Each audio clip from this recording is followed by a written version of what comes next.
Hola chicuelos, ¿cómo andan ustedes? Bienvenidos a Veterinaria al Desnudo, el podcast sobre animales para personas como vos y yo, que nos apasiona saber cada día un poco más sobre estos seres que habitan nuestro planeta. Este capítulo es posible gracias a IKEA Argentina, el plan de salud para tu mascota con cobertura en todo el país y atención las 24 horas del día, los 365 días del año.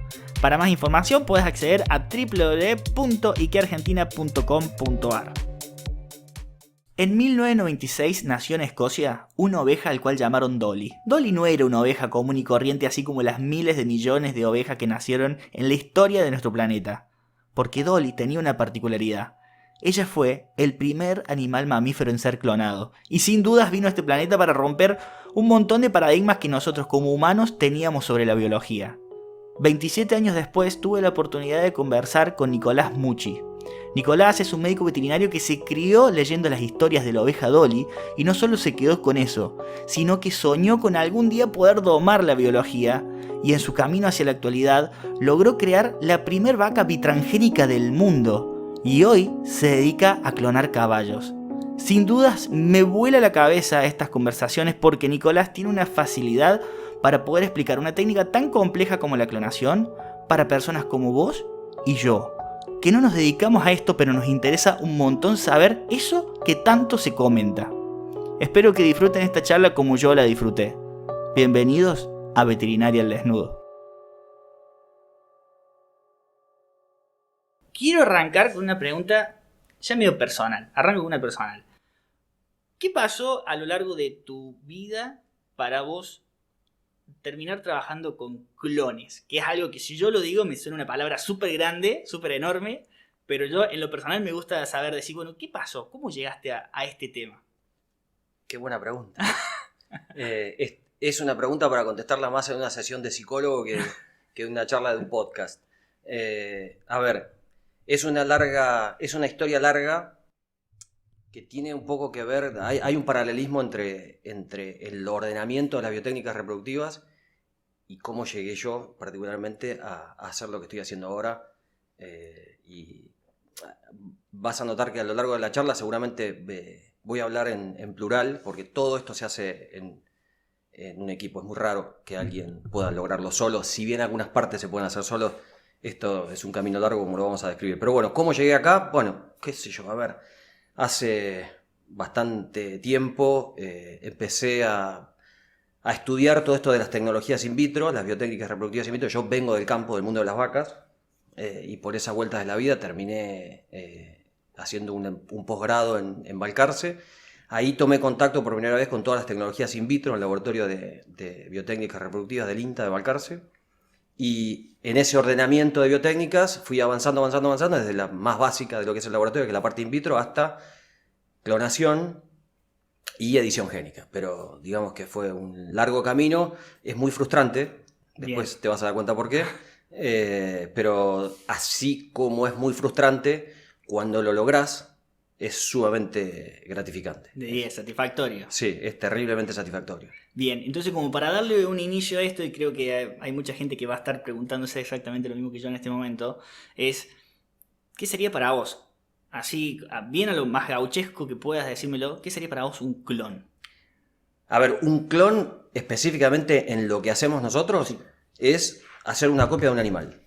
O sea, vos podés aplicar un clon o la palabra clonación a tomar dos controles remotos de portones y clonar ese control remoto. Pero específicamente en lo que hacemos nosotros es producir un animal genéticamente idéntico a otro, en la especie que sea, pero ahora en estos últimos 4 o 5 años específicamente lo que hacemos, o lo que hago, o lo que trabajo específicamente es en la clonación de caballos. O sea, vos no decís quiero tener una copia genéticamente de este caballo o lo quiero clonar. Bueno, hacemos una muestra, tomamos una biopsia de ese caballo y a partir de todo el procedimiento que implica la clonación, al cabo de X tiempo, entregamos un caballo que es genéticamente idéntico. Bien, pero el proceso es diferente a la fertilización natural, ¿no? Es como que vos estás agarrando una célula, no estás agarrando espermatozoide y óvulo como lo convencional, y estás agarrando una célula, ¿no? Es totalmente diferente. Sí, está bueno que ya lo larguemos esto así, porque para entender el proceso de clonación tenés que entender el proceso de fecundación normal, o sea, cómo llegamos a este punto. O sea, un mamífero, hablemos de un caballo. Un caballo adulto, ¿cómo llega a ser un caballo? Porque en un momento determinado, mucho para atrás de su existencia, un óvulo se juntó, por así decirlo, con un espermatozoide y producto de la interacción de ambos se generó un embrión. Ese embrión desarrolla a lo largo del proceso normal de gestación y se transforma en un potrillo, el potrillo es el caballo. O sea, en lo normal, en lo que normalmente sucede en la naturaleza es un óvulo o un ovocito, como vas a escuchar muchas veces, que es lo mismo, es el término más exacto para nombrarlo, un ovocito junto con un espermatozoide genera un embrión, ese embrión desarrolla, ¡pum!, un caballo. La clonación es una técnica sumamente artificial que se apoya en estos conceptos que ocurren naturalmente, pero técnicamente está sustentado por el desarrollo in vitro de un embrión. O sea, Bien. Para poder clonar un caballo necesitas un laboratorio de producción in vitro de un embrión o de embriones. Quizás es ahí donde más fácil es de entenderlo, porque normalmente nosotros en un laboratorio de producción in vitro de embriones copiamos más lo que naturalmente sucede.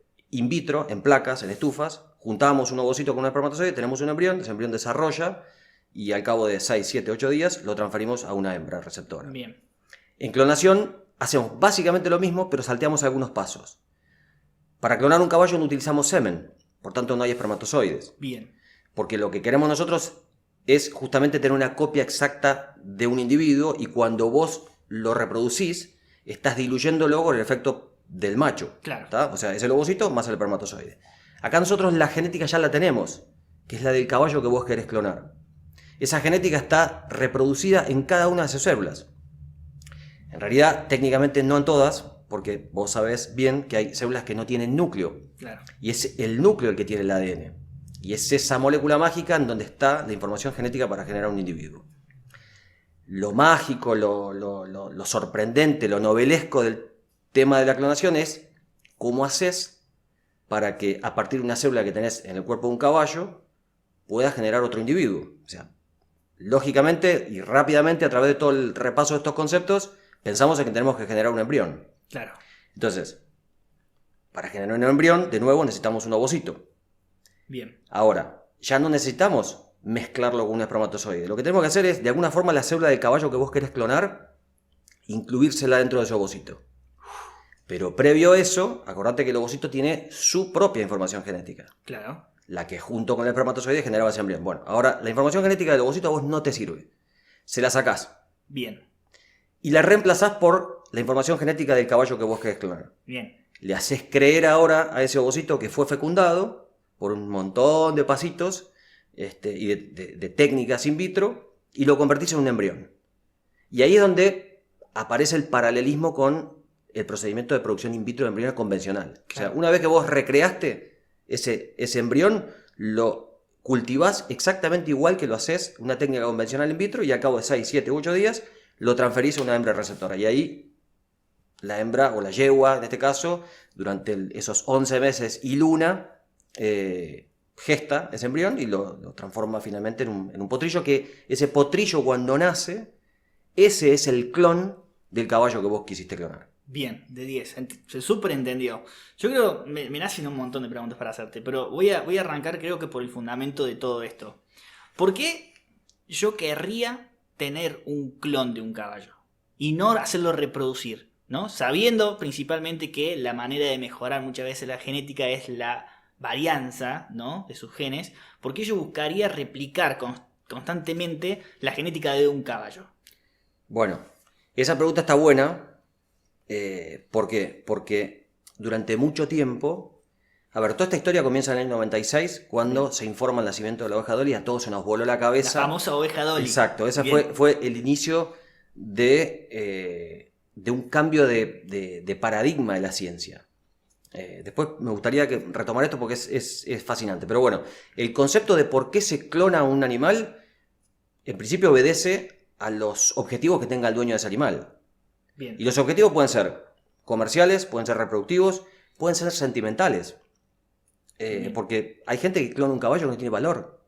Simplemente tiene valor para él desde el punto de vista sentimental. O sea, te puedo contar miles de anécdotas, Bien. pero se me viene una a la cabeza que es fuertísima, que es la de un chico que se le murió su caballo y el chico estaba triste y triste y triste porque extrañaba a su caballo y no había forma de... No había cuatriciclo, no había moto, no había nada que suplantara el dolor por haber perdido su caballo. Entonces ahí tenés un motivo por el cual uno clona su caballo.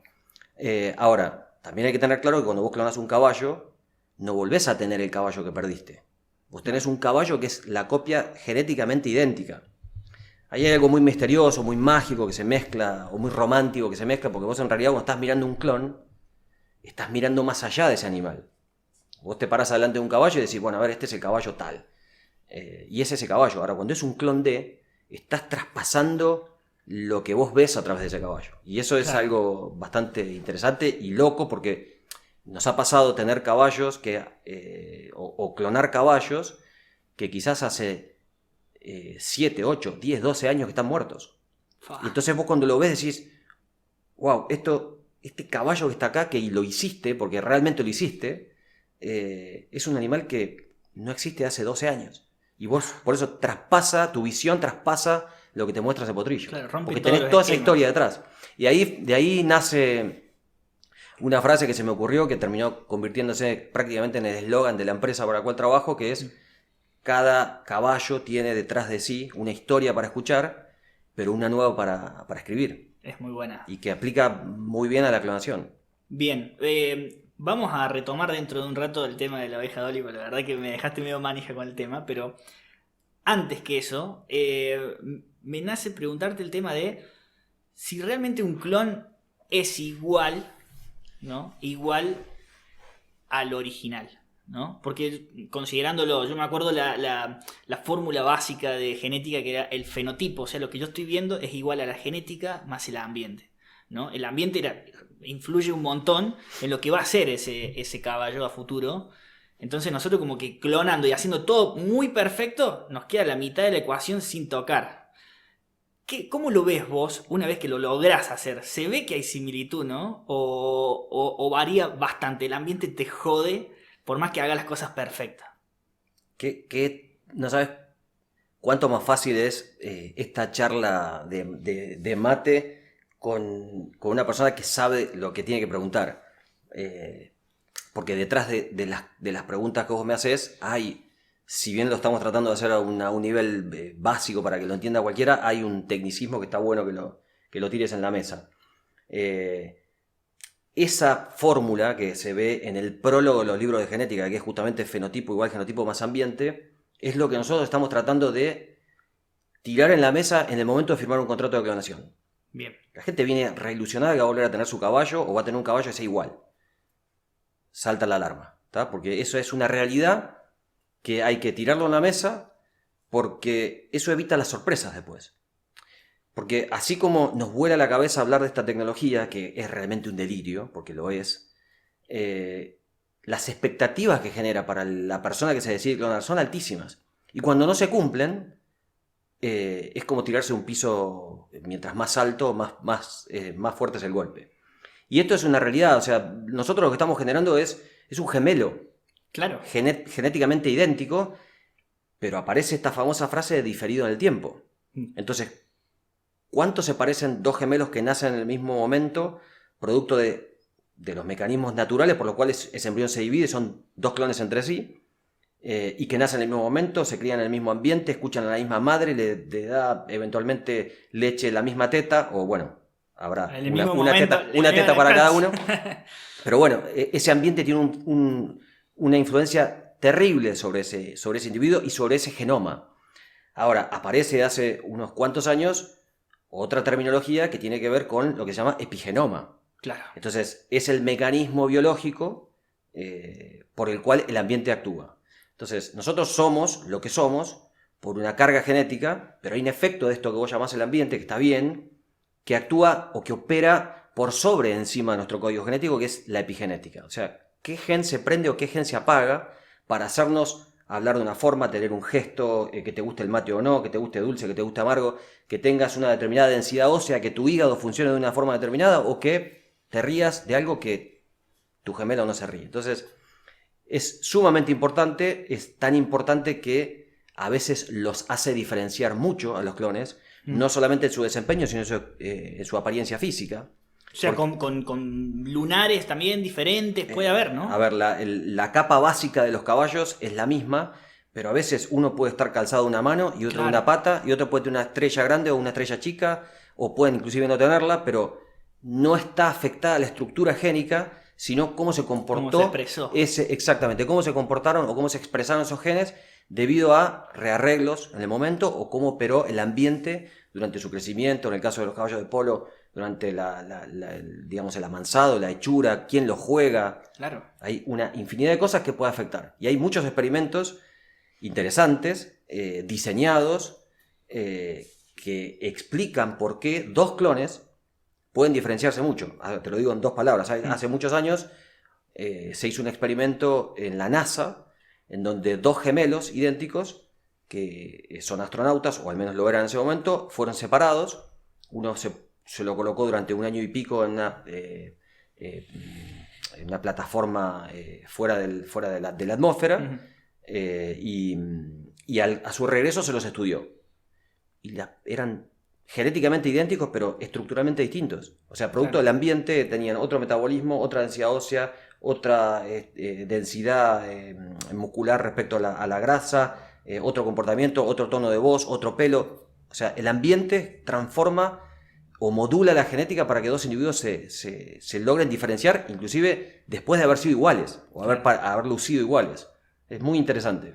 La verdad que me nacen varias cosas para consultarte, pero yo quiero sacarme la manija de esto, de la consulta anterior. ¿Qué representó? Esto es una pregunta muy, muy volada, pero ¿qué representó para el mundo, para la humanidad, la oveja Dolly? Yo creo que para la humanidad representó la locura de un grupo de científicos que se les ocurrió un día hacer la copia de una oveja.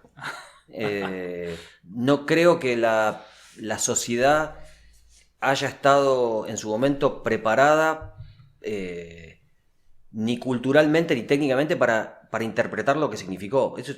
O sea, la clonación de la oveja Dolly rompió un dogma de la biología, que es cuando la diferenciación celular va en un sentido, no la podés volver al revés. Claro. Entonces, si una célula se diferencia, no puede diferenciarse. Y lo loco de esto es que ya se sabía perfectamente que en muchas enfermedades, inclusive el cáncer, se debe a una vuelta atrás. Y donde esa vuelta atrás en la diferenciación celular operan genes que tienen que ver tanto en el desencadenamiento del cáncer o de los procesos oncológicos como proceso biológico, y que intervienen también en el desarrollo embrionario. O sea, había similitudes. Y yo creo que no se lo interpretó bien. De hecho, no hay un Nobel para algo que fue un dogma de la biología. En el año 1905, creo, si la memoria no me falla, Hans Spemann, que fue un loco de la guerra, que dijo que jugaba con huevos de salamandra partiéndolos por la mitad con el pelo de su hijo, lo partía por la mitad y tenía 2 salamandras iguales, que recién en 1935 creo que le dieron un Nobel por su desarrollo, por sus investigaciones de desarrollo embrionario y demás. Él dijo, si una célula embrionaria diferenciada la podemos colocar dentro de un huevo, podemos hacer que la reestructure y que se genere... diferente. Recién en el año 96 lo pudieron hacer. Y ya te digo, fue un cambio en el dogma de la biología. Claro. A ese nivel. Y creo que no se interpretó en el momento, y creo que hoy tampoco se le sigue dando la trascendencia de lo que significó. Es un delirio hecho realidad.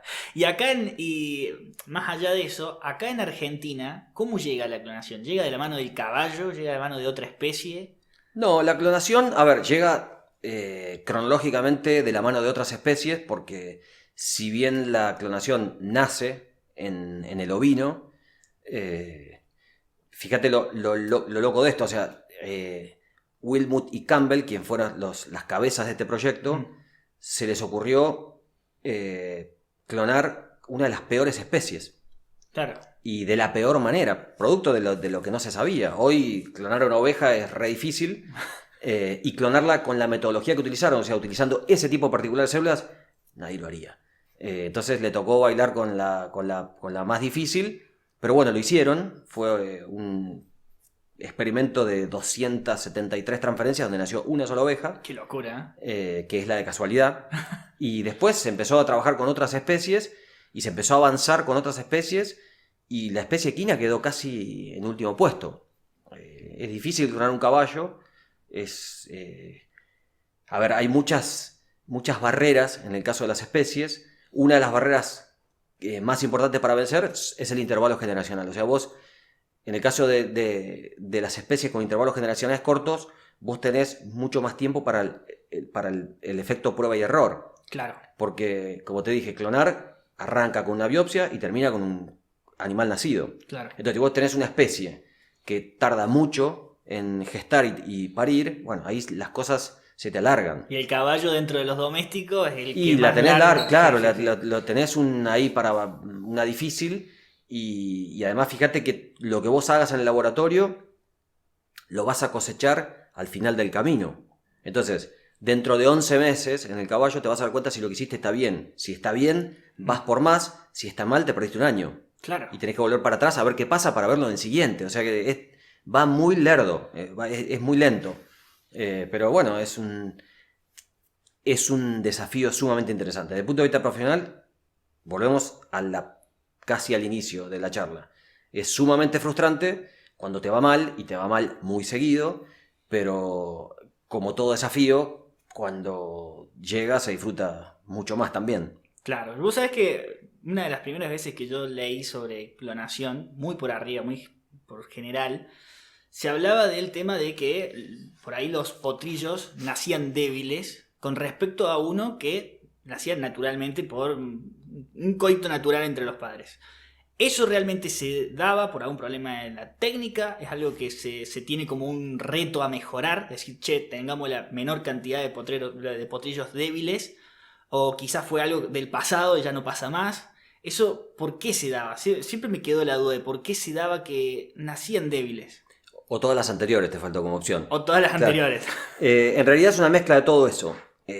A ver, vamos de nuevo, desde lo natural hasta esto que es el delirio. Sí. Entonces, en lo natural, vos sabés que un animal se reproduce cuando están todas las condiciones básicas Claro. Es satisfechas. el lujo de cualquier animal.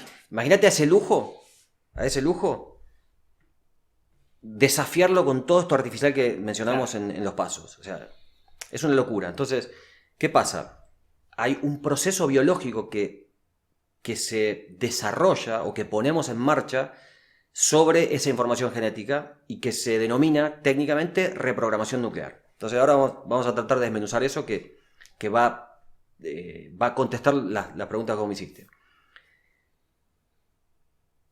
¿Qué es lo que hace el ovocito cuando es fecundado? Bueno, toma su propio núcleo, toma el núcleo del espermatozoide, lo mezcla, hace un núcleo propio, un núcleo embrionario, y entonces empieza a aprender y a apagar genes. Es así tan simple como te lo digo. Bueno, en realidad es más complejo, pero es una forma simple de explicarlo. O sea, empieza a apagar algunos, empieza a aprender otros. ¿Cuáles son los que apaga? Bueno, apaga del lado paterno, en todos los cromosomas del padre, apaga todos los que hicieron que ese espermatozoide fuera un espermatozoide. Claro. Los apaga todos. ¿Y qué es lo que hace con la parte materna? Bueno, apaga todos los genes que tenían que ver con que esa información genética funcionara en un ovocito. Entonces, una vez que apagó todo, empieza a aprender los que corresponden al núcleo de un embrión. Bien. Eso se llama reprogramación nuclear. Ahora, a eso natural, para lo cual está preparado el ovocito durante millones de años de evolución, de repente le encajamos el núcleo de un fibroblasto. Claro. El fibroblasto es una célula particular que está en la piel que nosotros utilizamos para clonar. O sea, cuando nosotros tomamos una biopsia de la piel, hacemos un cultivo, tenemos un montón de esos fibroblastos, cada uno de esos fibroblastos tiene un ADN, un núcleo, que es el que introducimos dentro del ovocito. Bueno, ahora el ovocito se encuentra que tiene adentro de sí mismo el núcleo de un fibroblasto. Claro. Y tiene que empezar a apagar todos los genes que hicieron que ese fibroblasto fuese un fibroblasto. Y tiene que prender todos los genes que están ahí dentro y que lo tienen que transformar en un núcleo de un embrión. Entonces, en ese apagado y prendido de genes, a veces se equivoca. Porque es lógico que se equivoque, porque el ovocito no está preparado para reprogramar el núcleo de un fibroblasto. Claro. Entonces, a veces lo hace bien, a veces no lo hace tan bien, y a veces lo hace definitivamente mal.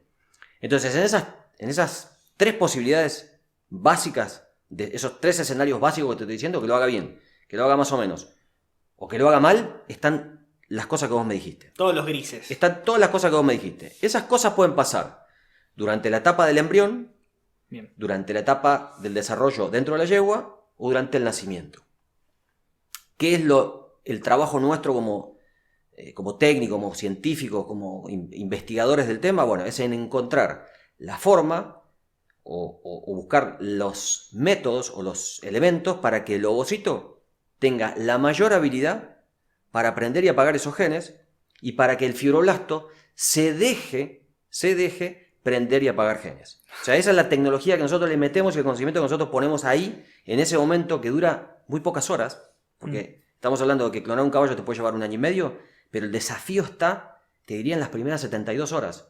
Claro. Las primeras 72 horas de todo este delirio está nuestro conocimiento para ver cómo hacemos para que el ovocito prenda y apague y para que el fibroblasto se deje prender y se deje apagar.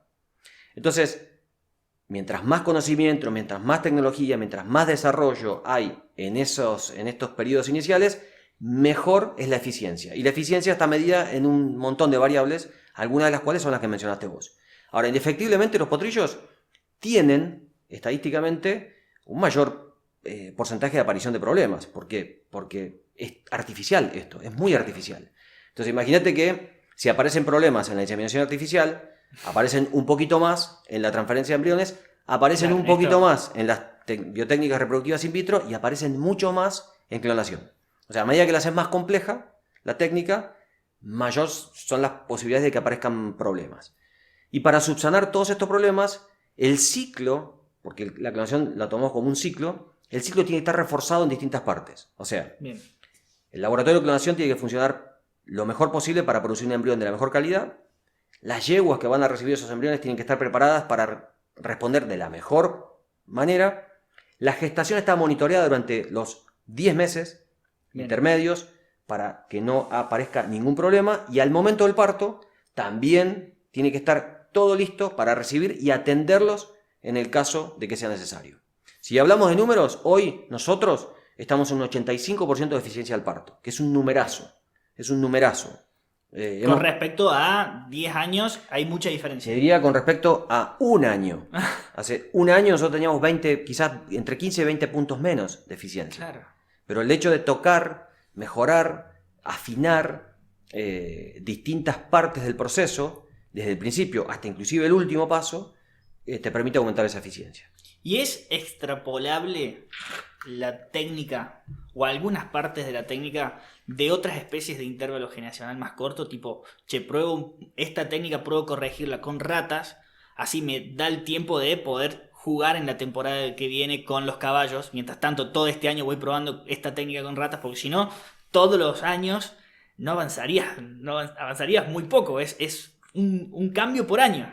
Sí, en general se hace eso. En general lo que se hace es no cada laboratorio tener un modelo, valga la redundancia, para, digamos, como un modelo como modelo, claro, para aplicarlo en otra especie, sino que lo que se hace es basarnos en la literatura disponible de otras especies para transportarlo al equino. Es muy costoso y muy laborioso tener 2 equipos de clonación, uno de investigación y uno de clonación comercial al mismo tiempo para el mismo desarrollo. Entonces lo que se hace es ir efectuando pruebas sobre la especie que trabajamos, traspolándolo de otras especies. Bien. O sea, lamentablemente hay muy poca información publicada para todo lo que tiene que ver con desarrollos comerciales. Por esta locura de las patentes y por esta locura de la plata y por esta locura de ganar cada vez más. O sea, es como pretender encontrar en Google Académico, en PubMed o en cualquier base o repositorio científico cómo es la fórmula de la Coca-Cola. O sea, no lo vas a encontrar. O sea, directamente no lo buscas porque sabes que no va a estar eso.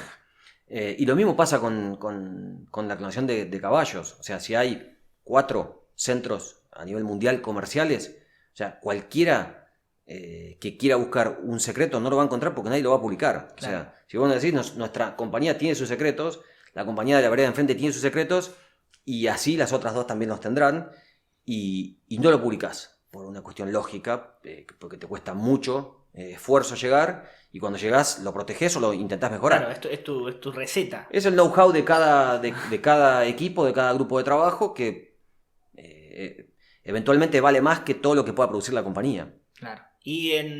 Por ejemplo, pensando en otras especies, quizás los que más están trabajando son los de perros, los de gatos. ¿Se sabe cuál es la especie que está más trabajada a nivel mundial en esto? Mira, hay mucha información publicada en un montón de especies. Te diría que la que menos publicaciones vas a encontrar es en la equina. Solamente se publican de grupos de investigación más bien académicos, o sea, nadie comercial hace grandes publicaciones. Y en el tema de clonación hay publicado en muchísimas, o sea, hay muchísimos grupos que están trabajando. Hay muchísimo publicado en bovinos, por ejemplo. En bovinos hubo un gran auge, te diría, en los últimos 20 años, sobre todo porque se pensaba que la clonación iba a hacer aportes desde el punto de vista zootécnico, que evidentemente no lo hizo, por esto que hablamos al principio, o sea, la verdadera variabilidad genética no está en clonar. Claro. La clonación es un estancamiento desde el punto de vista genético. Ahora, así como te digo una cosa, te digo la otra. O sea, vos, si bien cuando te planteas como objetivo mejorar una característica determinada, sabés que tenés que ir por el lado de los cruzamientos, pero cuando lo encontraste y por alguna razón lo perdiste, no te queda otra herramienta tecnológica para recuperar esa genética que perdiste, que es mediante la clonación. Claro, esto es el trabajo, para que no se te pierda el trabajo de muchos años. Hay muchos ejemplares que tienen células guardadas, aunque no esté deseado, aunque no se desee, el objetivo no sea clonarlos. Pero si se pierde, si te lo roban, si se muere, es la única forma de recuperarlo. Además que la clonación te permite hacer cruzamientos que están temporalmente distanciados. O sea, vos podés cruzar hoy una yegua con un caballo que se murió hace 10 años. Exacto. Entonces, desde ese punto de vista, sí te sirve.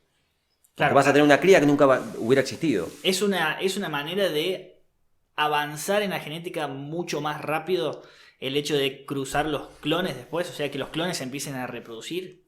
Yo lo definiría como es una herramienta más. Bien. No es la única ni es la mejor. Es una más. Si te sirve, te sirve. Y si no te sirve, no la usas. Es como ganarle al periodo, como es generacional, me parece, ¿no? Tener muchos clones que se pueden ir reproduciendo. Bueno, y es como tener uno que se reproduzca muchas veces en un claro, año. En el caso de los caballos está bien marcado. O sea, vos tenés, en el caso de nuestro país, tenés el lugar del mundo donde más caballos de polo se producen. Claro. Pero las yeguas están jugando los principales torneos en el momento que se tienen que reproducir. Entonces, ¿qué haces? Claro. En toda esa furia a la cual son sometidos esos animales durante los torneos, le tenés que sacar un embrión y a veces te lo da, a veces no te lo da, a veces las terminás llevando a los centros de transferencia embrionaria en enero, donde hay calor, donde ya no producen embriones. Claro. Entonces, bueno, la clonación ahí está buenísimo porque vos tenés el caballo jugando en el abierto de Palermo, luciéndose, o sea, está en la vidriera, pero mientras tanto podés tener 10 clones produciendo embriones. Produciendo la misma genética de la que estás jugando. Es una locura. Sí, pero digamos, planteado así está bien y así se lo pensó y así funciona. Vos sabés que yo creo que una de las cuando arranqué con el tema de las biotecnologías reproductivas en general, me acuerdo de esto de, bueno, al principio inseminación artificial, después transferencia embrionaria, la inyección intracitoplasmática de espermatozoide, que me parecía ya una locura, la clonación ahora, que bueno, ya hace ya varios años que viene. Vos que ya estás en esto que es la cúspide, que creo yo que es la cúspide hasta ahora, ¿qué es lo que se viene? Me genera incertidumbre pensar cuál es la biotecnología que va a superar la clonación. A ver, mira, viste cuando me dijiste estás en la cúspide, yo te hice así, no con la cabeza. No lo va a ver la gente, pero hizo con una cara como, claro, no estoy en la cúspide. Porque cuando vos te metés, queriendo o no queriendo, en este camino de que por más que estemos trabajando en una empresa comercial, es una biotécnica reproductiva que está en etapa de desarrollo. O sea, que uno le pueda sacar provecho desde el punto de vista económico, desde el punto de vista comercial, porque hay una demanda, y eso es lo que nos define como empresa. Yo tengo una carrera de investigador de 15, 16 años, o sea, yo vengo de ese rubro y ya no me corro de ese camino, porque ya estás transformado. Hace 10, 11, 12 años, me acuerdo que me hicieron una nota por un logro que habíamos tenido en INTA como investigador, y nos preguntaban, ¿qué te imaginás dentro de 100 años? Bueno, me imaginaba la forma de editar el genoma de un animal, pero de manera precisa, no aleatoria. Esto fue en el año 2011. Y yo hablaba 100 años, porque el programa se llamaba Planeta 2111. Estábamos en 2011. O sea, la idea era volar 100 años. Y yo pensé, a ver, imagino esto que te decía, la forma de editar el genoma, pero sin errar, sin equivocarme por más de una base, de poder meterme adentro y modificarlo. En el año 2012 apareció esa herramienta. O sea, un año después. Entonces, cuando vos me decís, ¿estás en la cúspide? Yo no creo que estemos en la cúspide. O sea, lo que hoy se puede hacer, mañana seguramente se va a poder hacer mejor. Lo que hoy no se puede hacer, probablemente dentro de una hora se puede hacer. Y así es como va volando todo. Sí, hoy estamos parados en una tecnología que tiene un objetivo logrado, que es la posibilidad de que hoy te sientes adelante mío, me preguntes, yo te cuente con resultados, y de repente aparezca una persona que quiere clonar un caballo, yo le diga con seguridad, dentro de un año y medio lo podemos clonar y podemos tener, ¿cuántas copias querés? Claro. N copias, o sea, querés una, querés 10, querés 20, o sea, a ese nivel. Y dentro de un año y medio, o 2, vos vas a ver los 20 caballos nacidos. Y eso ya es así, eso se hace. Y esto se puede, creo que me parece que también estás trabajando en eso, modificar la genética de un animal in vitro. O sea, dentro del laboratorio se pueden hacer variaciones en el genoma del animal, retocarlo, más allá del clon, ¿no? Sí, se puede hacer, y de hecho, hasta esta fecha que yo te decía, que es el año 2011-2012, la clonación era como una herramienta que se utilizaba para transformar genéticamente los individuos. Vos necesitabas ya no solamente un laboratorio de producción in vitro de embriones, sino que necesitabas la clonación como herramienta para hacer una modificación genética. Ahora ya no se necesita, se puede hacer modificaciones genéticas en embriones producidos in vitro y demás, pero sí, para vos tener un organismo o un caballo o una vaca o la especie que vos quieras modificada genéticamente, tenés que tener el mismo concepto. O sea, para que todas sus células tengan esa modificación, tenés que haber efectuado esa modificación en el momento del desarrollo del animal, cuando menos células tenía. Y ese momento es cuando tiene una sola. Entonces, claro, cuando el animal tiene una sola célula, tiene una sola molécula de ADN. Entonces, esa sola molécula de ADN, si vos la modificás, todas las células que surjan a partir de esa van a estar modificadas eventualmente. Entonces, por eso se utilizaba la clonación, porque vos modificabas las células, esas células genéticamente modificadas las incluías dentro de un ovocito, y ese ovocito te daba el embrión, claro, y eventualmente el animal que nacía tenía esa modificación genética. Hoy ya directamente se pueden inyectar esas herramientas en un embrión producido in vitro, y los que nacen tienen... Claro, o sea, vos le estás inyectando una genética, lo que vos querés que se vea en el animal, o le estás marcando qué querés que se prenda de ese En realidad, lo que estoy haciendo sobre un embrión, o lo que puedo hacer sobre un embrión, es inyectar las herramientas para que vayan al lugar donde yo quiero y hagan lo que yo quiera. Es así de descabellado. Esto sí que ya es más delirante todavía. Alguien deliró en algún momento y se cumplió. Sí, en realidad estas cosas nunca suceden de golpe. O sea, hay un estudio de muchos años detrás, y cuando vos vas uniendo partecitas, decís, bueno, a ver, esto podría llegar a funcionar. Bueno, listo, lo probamos. Y eso fue lo que pasó en el año 2012. O sea, se aprovecharon, o sea, no es que se aprovecharon en el buen sentido, de una base de conocimiento formada, y dijeron, a ver, si esto yo lo utilizo de esta forma, y lo puedo llegar a modificar en tal medida el ADN. Y a ver, si querés lo podemos describir. Hay una serie de mecanismos inmunológicos que los vienen descubriendo desde el año 80 y pico, del año 82 específicamente, que son de origen bacteriano y que son como una suerte de inmunidad adaptativa, como lo que nosotros tenemos Sí. cuando te inyectan una vacuna que generas anticuerpos o memoria celular para que eventualmente en un segundo ataque de ese germen, de ese patógeno, tengas una respuesta. Bueno, algo parecido tienen las bacterias, a una, digamos, un nivel de simplificación muchísimo mayor, pero no por eso menos efectivo. O sea, las bacterias sufren sus propios ataques virales y en función de eso lo que hacen es al genoma, al ADN o al ARN del virus, lo parten en pedacitos. Y esos pedacitos los integran dentro de su propio genoma. Y lo integran dentro de una partecita de su genoma que se llama locus CRISPR, no importa la terminología, es un pedacito de ADN que está específicamente abocado a la defensa. Entonces, hay un montón de genes que codifican para enzimas, para proteínas, que tienen capacidad para cortar el ADN. Entonces, en ese mismo paquete, las bacterias tienen partecitas del genoma viral y una parte del genoma que codifica para enzimas que cortan el ADN. Entonces, cuando entra un virus, el genoma de la bacteria, ¿qué hace? Reproduce esa enzima que corta, pero está ligada a esas partecitas que son las que reconocen. Entonces, es como si fuese que después del ataque de un virus, esas partecitas guían a la enzima para que reconozca si ese virus es el que corresponde o no. Si corresponde, se une y lo corta. Y lo corta en pedazos. Bueno. Entonces, esas partecitas vos las podés extraer, purificar o eventualmente sintetizar in vitro en el laboratorio y te permiten con una simpleza sideral poder encontrar partes que no se repiten en el genoma, que vos diseñás. Entonces llevas esa guía y esa proteína, esa enzima, a que te corte en el lugar específico.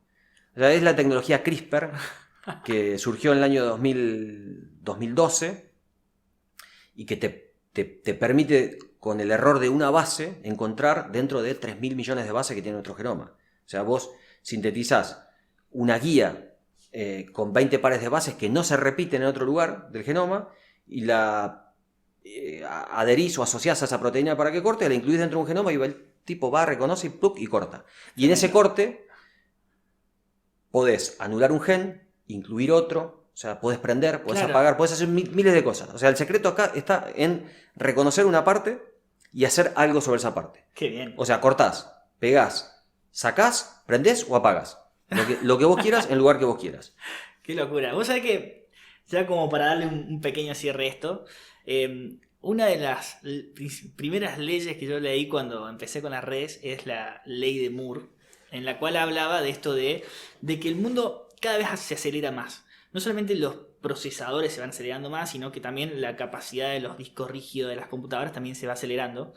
Y yo lo entendí como, así, bueno, un año yo tenía el pendrive de 1 GB y era inalcanzable.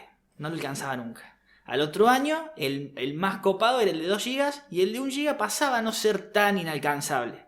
Después apareció el de 4 y el de 2 GB ya era medianamente y el de 1 ya lo alcancé. ¿Esto va a pasar con los clones en algún momento? El otro día me causa gracia tu pregunta porque el otro día no me acuerdo a quién le dije, la primera computadora que yo me compré en el año 98, que era un tanque de guerra, era más chica que el reloj que tengo en mi muñeca. Está bien, fueron unos cuantos años, pero la tecnología va de la mano del conocimiento científico en la medida que el conocimiento científico no se bloquee con toda esta locura de las patentes y las protecciones y demás. Por lo menos a nivel académico se avanza mucho. ¿Cuánto se puede aplicar o cuánto no desde el punto de vista comercial? Bueno, ahí te cortan las piernas esto que estamos hablando. Pero si vos me preguntás cuál es el límite, no lo sé. Probablemente nadie lo pueda decir. Por esto que te comentaba, yo en el año 2011 dije, me encantaría que esto suceda acá 100 años, y pasó al año siguiente. Y estábamos en Estados Unidos presentando un trabajo en el año 2013, y ese trabajo que estábamos publicando era obsoleto por la nueva tecnología que había venido. Y tenía un año para atrás.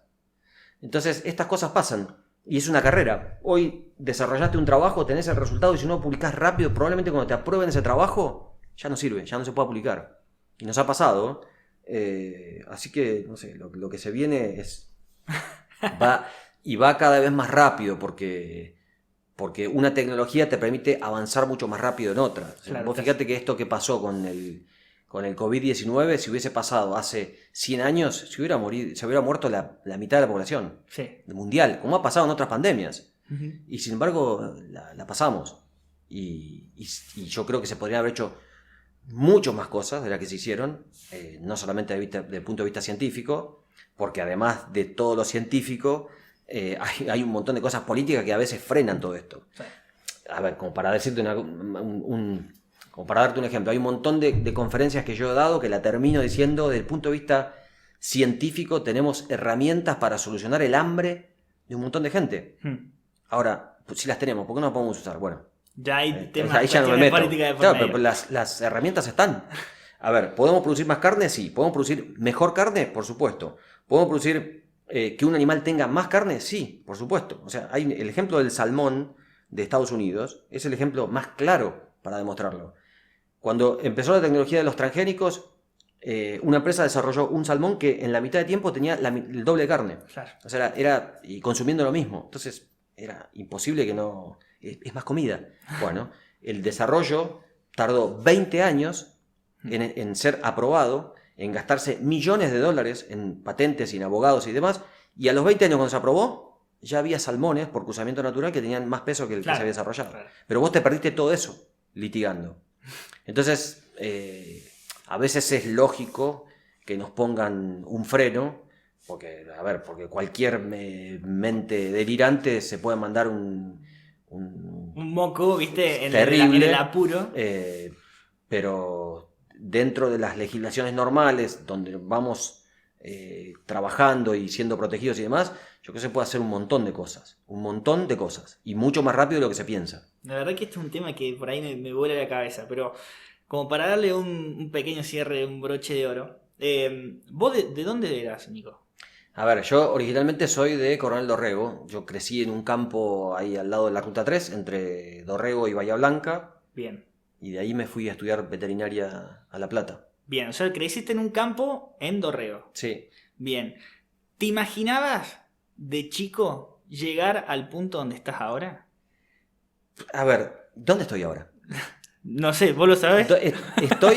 Creo que siempre lo soñé, porque como hablábamos hoy antes de prender los micrófonos, estos son temas que me apasionaron siempre. Bien. Y fíjate que yo estaba en la facultad cuando nació la oveja Dolly, o sea... vos leías la oveja Dolly. Fui parte de esa historia, ¿entendés? O sea, crecí profesionalmente con esa especie de fábula, de que una cosa que era imposible de hacer. Pero...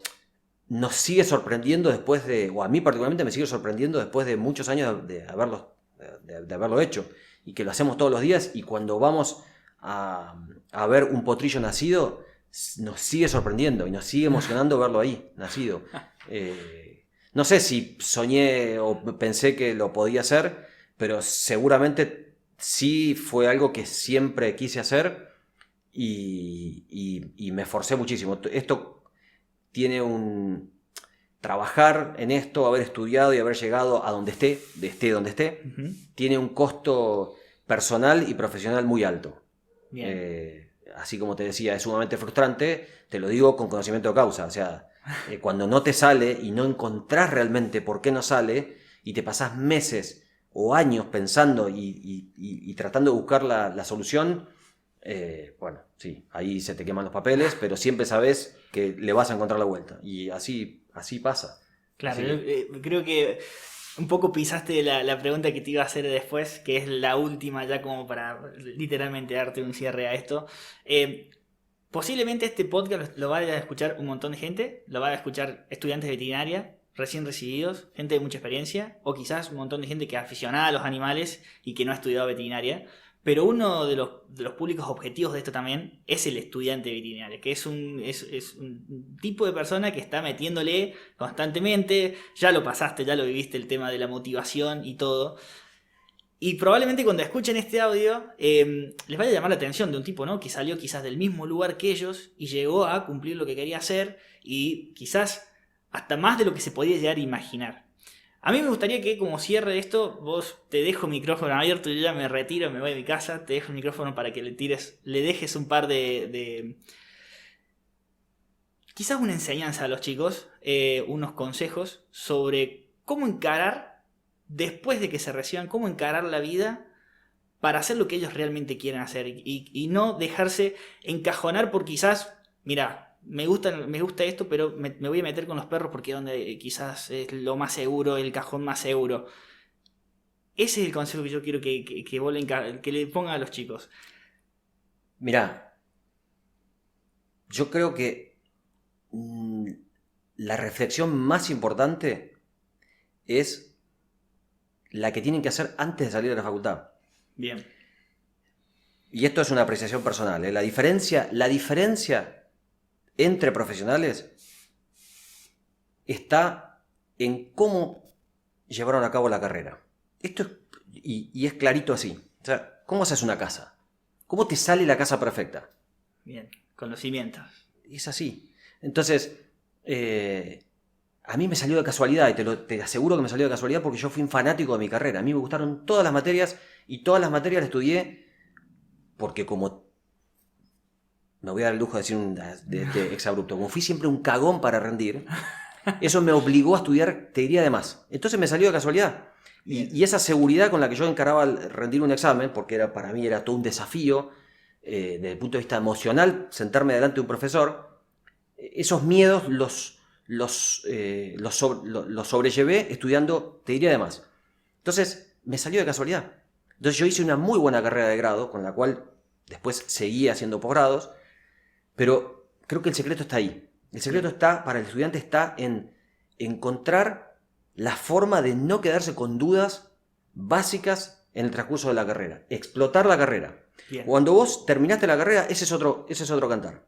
Bien. La forma de encarar la carrera es, como hablábamos al principio, o sea, cada caso después de recibido es un desafío y lo tenés que encarar con el método científico. Y cuando encontraste la respuesta, si todo salió bien, fíjate qué locura que te voy a decir, si todo salió bien con ese caso resuelto, sí, tenés que tener 10 preguntas más.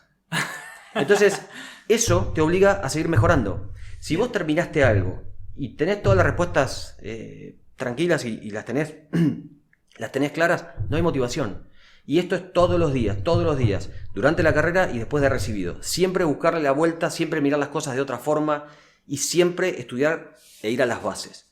A ver, yo no soy una persona rara, ni soy un iluminado. Yo soy un profesional como cualquiera de ustedes y fui un estudiante como cualquiera de los que probablemente estén escuchando. Pero si vos te fijas en un objetivo y tenés ganas de cumplirlo, lo vas a cumplir.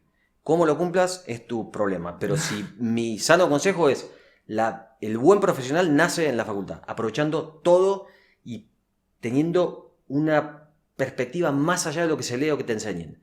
Siempre dudar. O sea, cuando vos lees una hoja, esa hoja no es un dogma. Yo a mis estudiantes les digo, los dogmas en biología están hechos para romperlos. Está bien. Entonces, tenemos que tener la duda de que, y la capacidad de cuestionarnos que lo que estamos leyendo en un libro es una interpretación, no es una ley, no está científicamente comprobado. Eso es una mentira. O sea, ¿qué está científicamente comprobado? Nada está científicamente comprobado. Estaba científicamente comprobado que no se iba a poder clonar. Y acá estamos hablando de esto. Estaba científicamente comprobado que no íbamos a poder editar el genoma. Y hoy se hace casi de rutina. Entonces, todo está sujeto a duda y todo está sujeto a ser mejorado. Inclusive uno mismo como profesional. Todos los días hay que apostar a más. Todos los días. Excelente. Para la gente que quiere conocer sobre tu trabajo, dónde pueden encontrar los frutos de tu trabajo? ¿En las redes, en página web, en algún lado? ¿Podemos chusmear? Yo no le doy mucha bola a todo esto, pero a ver, yo como te decía al principio, yo trabajé y le debo el 99% de mi desarrollo profesional al INTA. Yo trabajé en INTA Balcarce desde el año 2001 que vine a hacer el posgrado. Hasta el año 2020, cuando me desvinculé del INTA. Sigo siendo profesor universitario, seguimos haciendo trabajos de investigación. Ahora trabajo en una empresa privada que se llama Clonargen.